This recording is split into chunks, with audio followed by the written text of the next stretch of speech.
are in a spiritual battle. There is a spiritual warfare going on.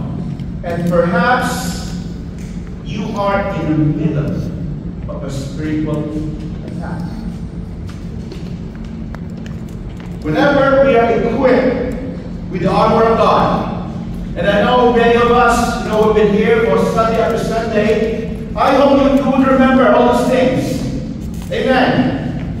We read things. It's easy to remember. We talk about this armor of God because we will always be in a spiritual battle, in a spiritual warfare. So I would like to ask every one of you, and you didn't have to answer me. We're full outline all the full armor of God. He said, wear the belt of truth. We need the truth of God in our lives before we keep on preaching the scripture, the truth that comes from the Bible. We studied in our home groups.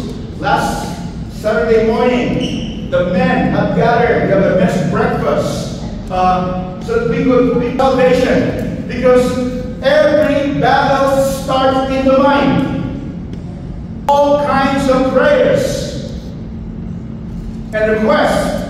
With this in mind, be alert and always keep on praying for all the Lord's people.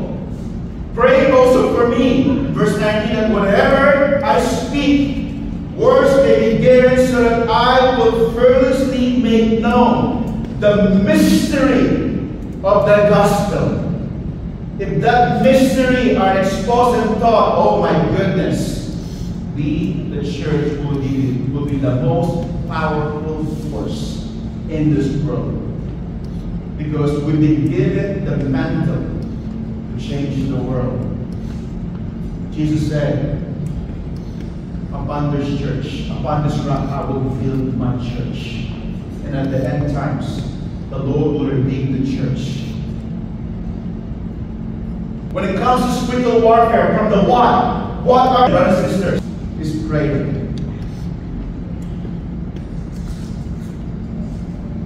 It's essential. Prayer is important. The element in our spiritual lives. Without prayer, there's no power. There's no power. Prayer provides power to our spiritual armor. Your righteousness becomes strong. Your mind is protected. Your faith is shielded. Your sword becomes effective and sharp when it is saturated in prayer. That's why we believe so much in prayer in this church. I'm so glad our intercessors, even before the beginning of the day, every single Sunday, they would gather together, they would call and just pray for the ministry. Anybody here who goes to the command center? Here feels that you're armor. Said, and pray in the Spirit on all occasions, with all kinds of prayer and requests. With this in mind, be alert and always keep on praying for all the Lord's people. So when it comes to prayer, there are three things I would like to just share. Well, Paul said, we are to pray on all occasions. Every single moment of our lives. Why? Because our lives are full of occasions. Amen. Amen. There are good times. There are bad times. There are easy times. There are difficult times. There are ordinary days. There are troubled days. There are days that we feel we are tempted. There are days that we experience spiritual attacks. Every single moment of our lives have different occasions. On all occasions. Every single time. Because prayer is not something that we just do after the battle. It is something that empowers us before and through the battle. Where the Rhema word of God comes alive in us. When we are asking God for directions, asking God for use the Logos word and became a Rhema word in the moments that we are communing in our command center. Where you sit in is how you should pray. Our Father in heaven, hallowed be your name. Your kingdom come. Your will be done here on earth as it is in heaven. Give us today our daily bread, and forgive us our debts, as we also have forgiven our debtors. And lead us not into temptation, but deliver us from the evil one.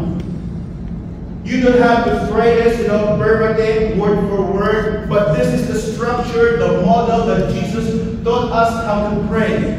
So that when we approach God, we could ask Him many things. And different kinds of model that we could pray with God is. And I call it the axis model for us to remember. First was just Acts, A-C-T-S. But it is declaring the sovereignty and rulership of God in everything. Do you know that before God?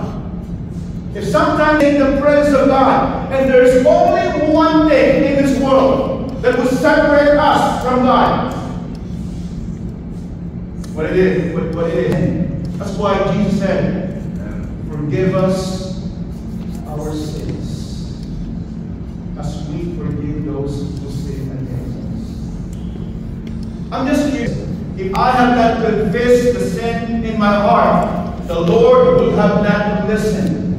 God's hands are not short, He would not reach us. His ears are not deaf, He would hear us. His mouth is not mute, and He could speak to us. But it is the sin that separates us. That's why sometimes if you feel heavy and you don't feel that God is not there, perhaps that's the time you confess before the Lord. That's why Paul said, not Paul, but David said this, Lord, search my heart today and know what is within me. Amen. Create in me a clean heart, O God, and renew my spirit. Prayer of confession. Hallelujah.